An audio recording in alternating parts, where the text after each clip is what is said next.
our turning point, let's say family, but I want you guys all to see the Medal of Freedom and be able to look at it in the back of it. You guys are all part of the legacy. So and then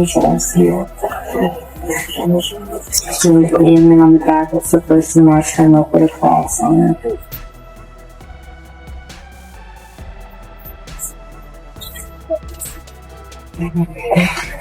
I literally will stand here so all of you. Like I'm not, I don't care. Everyone can have their moment and see. I don't see it. Or somebody's okay.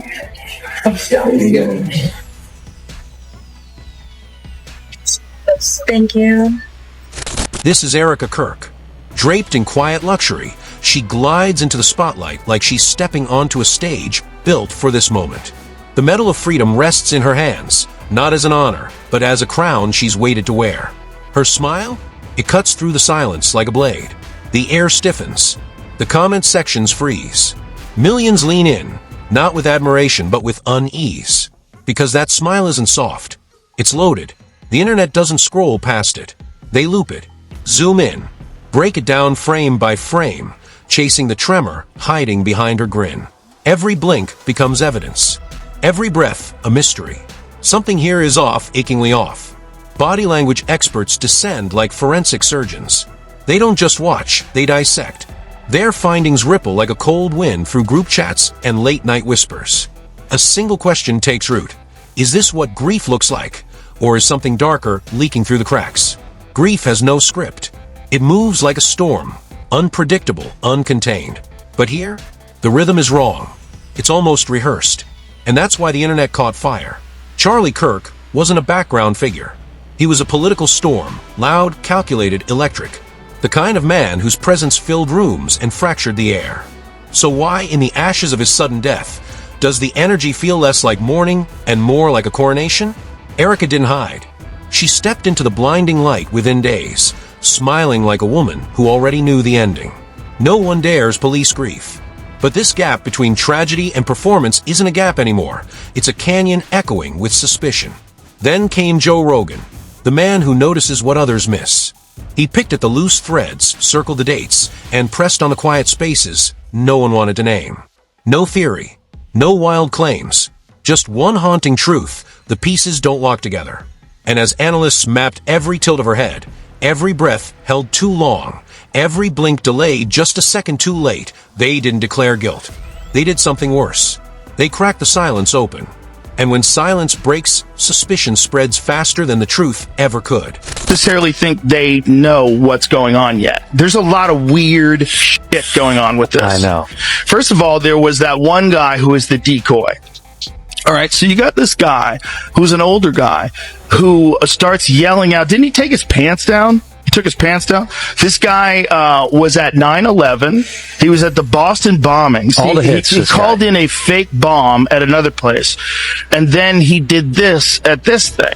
Right after, so somehow or another, this guy has the state of mind that the moment someone gets shot, he yells out and says, I did it, and takes his pants down or something like that. And a guy wrote, this guy got what he deserved. No, he didn't. He had open debates. That takes courage. So if you didn't agree with him, you could come and speak. Bottom line, this isn't a witch hunt.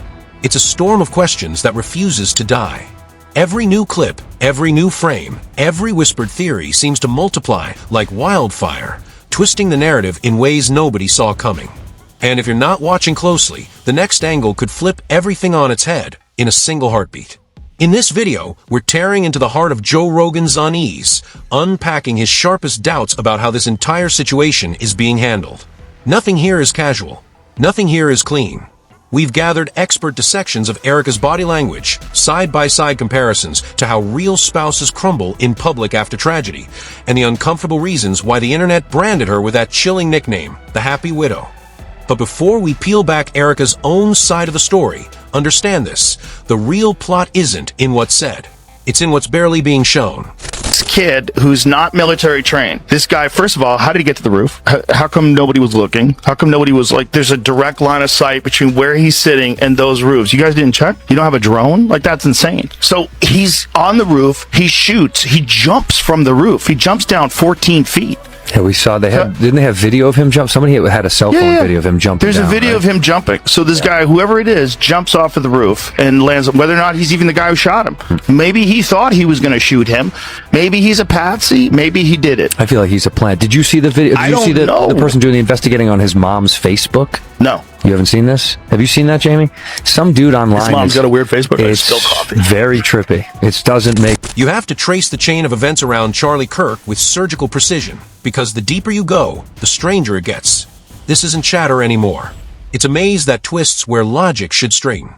And right at the center of that maze stands Joe Rogan, tightening the focus like a hunter zeroing in on a target. No headline chasing. No cheap drama. Just a relentless dissection of timelines, patterns, and inconsistencies that refuse to stay buried. When you line up those key moments side by side, the cracks don't whisper. They scream. Joe locks in on the most surreal twist first, the suspect. An older man charges the scene shouting, "I did it! I did it!" before, in one deliberate, unhinged gesture, dropping his pants. A scene so bizarre it scrambles the entire investigation in seconds. No clean questioning. No motive, no airtight timeline, just noise, smoke, chaos, and then conveniently the trail fractures. But Joe's next reveal turns the story colder. The same man, this human lightning bolt of chaos, reportedly shows up again. Multiple points. One tragedy. What are the odds? Statistically improbable. Narratively terrifying. And the official version? It doesn't make the story clearer. It makes it murkier. The real suspect, according to the report, is a 21-year-old armed with a century-old weapon, a relic from World War I. No tracking code. No modern trace.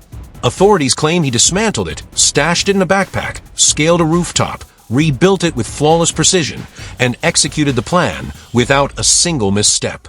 No errors. No noise. No hesitation. A rooftop mission. A weapon older than his great-grandparents. All timed like a clockwork illusion. It doesn't read like a tragedy. It reads like a script someone's desperate to keep from being questioned. Our turning point, let's say family, but I want you guys all to see the Medal of Freedom. We'd be able to look at it in the back of it. You guys are all part of the legacy. So my thanks here. And then on the back, it's the first and last time. That's why the world keeps demanding one thing, a clean, airtight timeline. No poetic fog. No shadows to hide in. Just facts that slam the door on every convenient loophole. And when Joe Rogan entered the picture, this wasn't some late-night speculation. Joe's no rookie. He's fluent in the mechanics of weapons the way most people know their own heartbeat. So when he started ripping the official version apart, he did it with surgical precision. Step by step, he walked the world through the cold reality. Rebuilding a century-old weapon isn't a DIY stunt.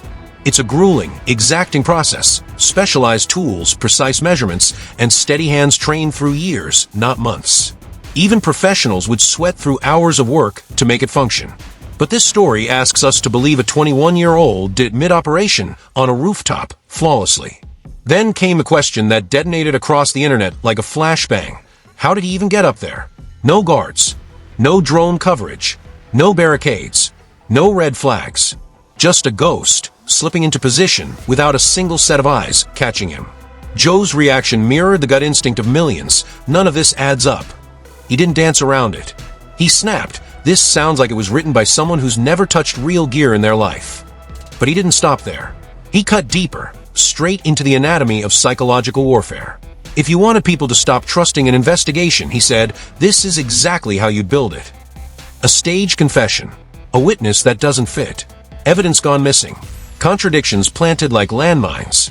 You don't bury the truth. You drown it in noise. What looked like chaos now stinks of strategy. And while the world was choking on timelines and tactical gaps, the spotlight swiveled like a slow, deliberate camera onto someone else entirely. Erika Kirk. Imagine this. Your spouse dies violently, publicly, shattering your world in real time. Most people collapse under the weight. They vanish. But Erika didn't vanish. She walked into Turning Point USA headquarters like she belonged to the storm. Studio lights blazed down as she stood before a cheering crowd. Not broken, not trembling, smiling, bright, steady, and the world noticed. Clips of that moment erupted online. Every frame replayed like forensic evidence. Commenters slowed the footage, tracing the corners of her mouth, the light flickering in her eyes, the ease in her stance. This wasn't the fractured smile of someone stitched together by grief. It was wide, beaming, almost triumphant. She hoisted Charlie's Medal of Freedom high, claiming his legacy with a steady voice and a glowing grin. Of course, grief doesn't follow scripts. Maybe she was being strong for the cameras. Maybe shock reshaped her pain into something the world couldn't read. But when her energy is laid next to the raw ache people expect from a grieving widow, the contrast doesn't whisper.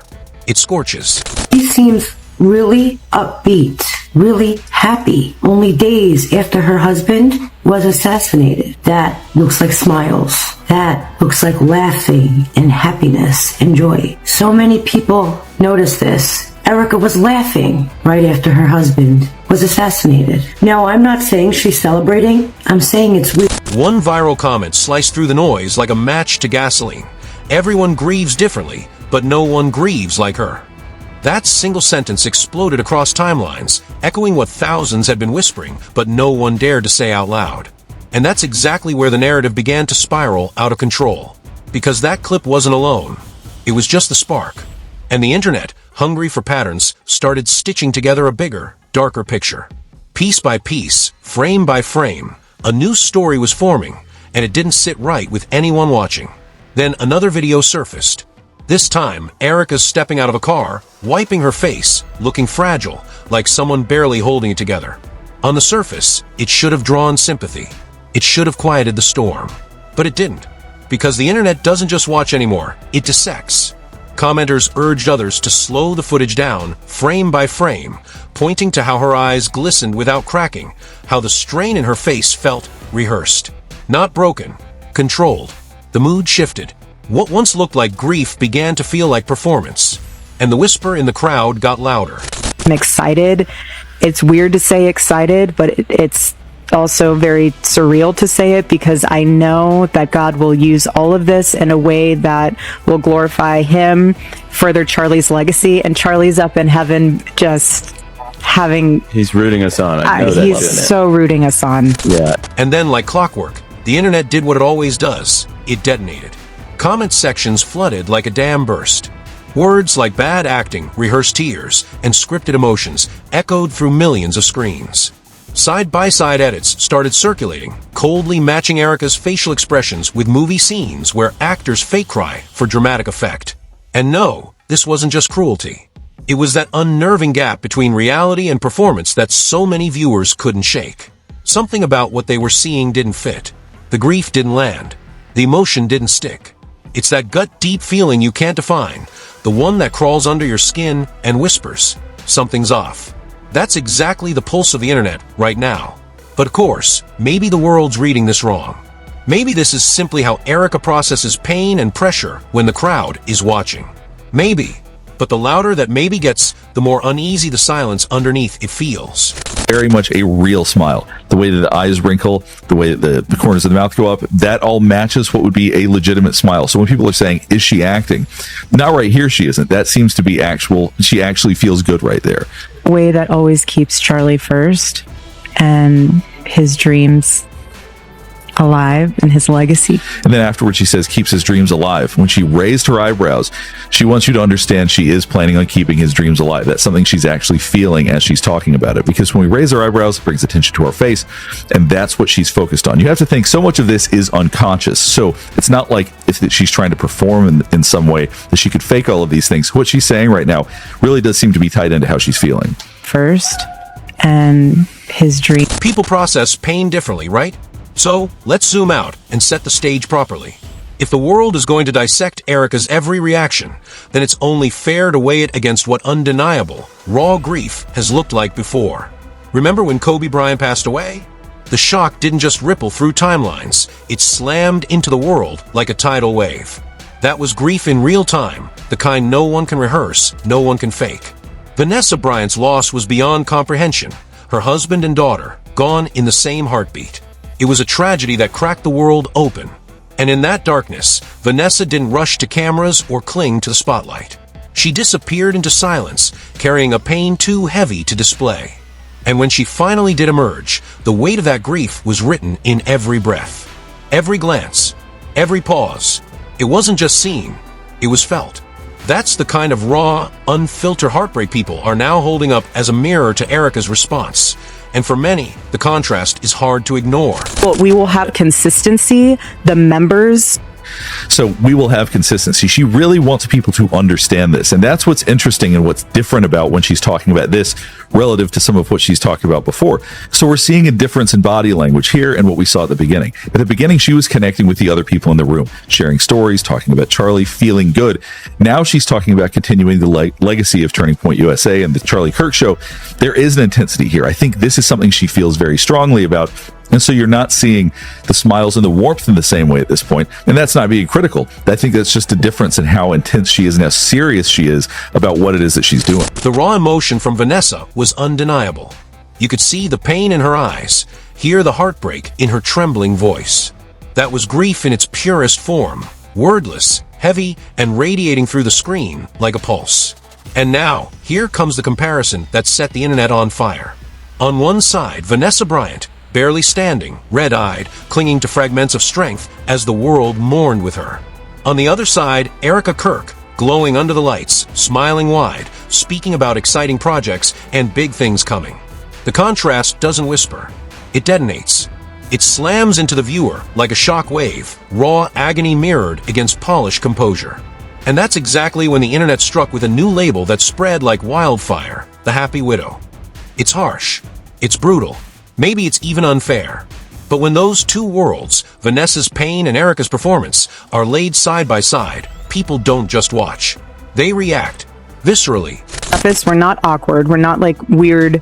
We're not cringe. We're not going to be tweeting as if it's him. That's tone deaf and really disturbing. And anyone who does that's like morbidly off. Yeah. That's not what's happening. What's happening is the team is keeping this alive because we have Charlie in each and every one of us. Yes. And it is going to be continually the North Star of the conservative movement, of the voice of the youth, of the voice of the base, and that will not end. All right, so earlier we talked about incongruity, and sometimes that means when something is incongruent with the environment, but other times it's an incongruity between someone's words and behaviors. And people who are very empathetic are extremely sensitive to that type of mismatch. They notice it pretty much immediately. This is why I believe this moment that we just looked at, and a few more like it, didn't sit well with. They couldn't ignore it anymore. The emotional tone was too different, too loud in its quiet dissonance. Viewers felt it deep in their gut, that uneasy sensation when something just doesn't line up. Of course, grief isn't scripted.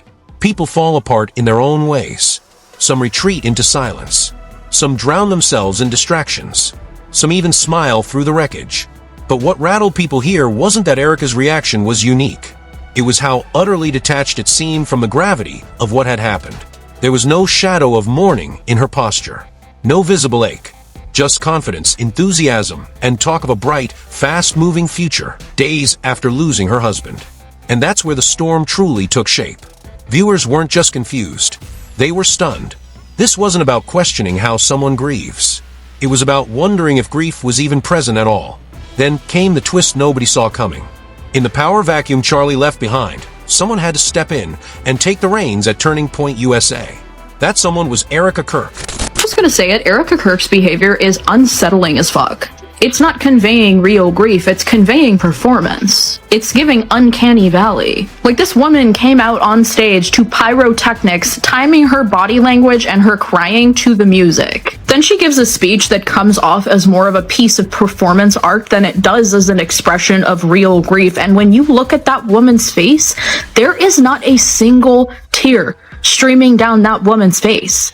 There is not a single smudge of makeup out of place. She's making it look like she's crying, but she's not really crying. So yeah, the whole thing is unsettling. Taking over your late partner's empire usually feels heavy, crushing, even. But the way Erika stepped into Charlie's shoes had a completely different pulse. It wasn't slow or shaky. It was electric, focused, upbeat, almost triumphant. She stood there in front of the cameras, voice steady, smile unwavering, talking about hosting the show, pushing his mission forward, and repeating that one word like it was a headline. I'm excited. Not once. Not twice. Over and over again. Even she admitted it sounded strange, but she said it anyway. And to an audience still reeling from Charlie's sudden death, that single word landed like a jolt. Within hours, TikTok was on fire. Creators stitched her speech, slowed it down, circled her steady smile, and lifted brow. It wasn't morning energy. It was launch day energy. The kind people associate with a new rollout, not a funeral. And then came the next shock. Erika announced she'd keep using Charlie's social media accounts to keep his voice alive. On paper, it sounded like tribute. But online? That question detonated fast. Is posting as him a way to honor him, or is it crossing a line? Debates erupted over timing and tone. Some called it loyal. Others called it eerie. But opinions weren't enough anymore. This is where body language experts stepped in. Dr. G, a seasoned analyst, watched hours of footage, frame by frame, pulling every blink and breath into focus. She mapped out microsignals, eye activity, breath patterns, gesture timing. Her findings didn't accuse, but they painted a picture. A consistent, subtle rhythm that explained why so many viewers felt emotionally unsettled. She flagged something crucial, a Duchenne smile. The kind of genuine joy you can't fake. It blooms from the eyes, crinkles at the corners, softens the face. And that exact smile flashed across Erika's face while she talked about Charlie's legacy and her plans to take the reins. A real joy response. Not forced, not cracked, real. Days after losing her husband. That detail hit people like a cold wave. Because the physiology didn't lie.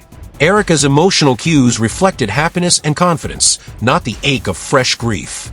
But it didn't stop there. When Erika began laying out her strategy for the show's future, structure, schedule, momentum, her entire body language shifted. Eyes narrowed, posture leaned in, movement sharpened. Dr. G described it as the posture of someone in control, not someone spiraling. It wasn't just continuation. It was ownership, and that difference kept people hooked and uneasy. Another expert jumped in, analyzing the specific clip where Erika talked about posting from Charlie's accounts. Their take was blunt. The moment felt emotionally disconnected. Not malicious, but unsettling. Why? Because pretending to speak as someone who's passed away often clashes with how the public processes death. For some, it's touching. For others, it feels like a refusal to let go. Then came the frame-by-frame takedown from a TikTok creator with a forensic eye.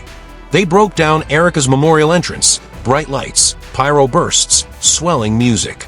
A dramatic stage, not a somber one.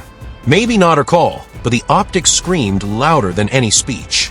The analysis got even more granular. Crying moments were time-stamped and slowed. Under the lights, there were no visible tear streaks. No wet lashes. No cracked voice. Just the shape of crying, without the tears. Music swelled, she covered her face. Music softened, she reset chin high. The timing looked almost choreographed. Of course, maybe she'd already cried herself dry in private. Maybe exhaustion shaped the moment. But when stacked against the bright smiles, the upbeat tone, the business-focused interviews, the calculated delivery, the performance read too clean. Comment sections filled with the same sentence, "This doesn't feel real." It wasn't just gossip anymore. It was a growing archive of inconsistencies dissected by strangers, analysts, and armchair investigators alike. And that's when the focus started to shift again, back to where it began. Joe Rogan. Joe's point isn't just that Erika's behavior feels odd. He's saying the entire case surrounding Charlie's death stinks of something bigger. When powerful people want the truth buried, they don't lock it in a vault. They smother it in noise. A strange witness here. A suspect there. Contradictory reports. A weapon that doesn't make sense. Enough confusion to make people give up trying to understand. That's how chaos becomes a cover-up. And now, the question no one can shake. Is Erika Kirk just a woman processing loss in her own way? Is she genuinely excited to carry on a legacy? Or is she a piece on a much bigger chessboard, one built to distract the world from what really happened to Charlie Kirk? We don't have answers. But the absence of clarity is exactly what makes this so haunting. Normally, real grief speaks louder than any words. You can feel it through the screen.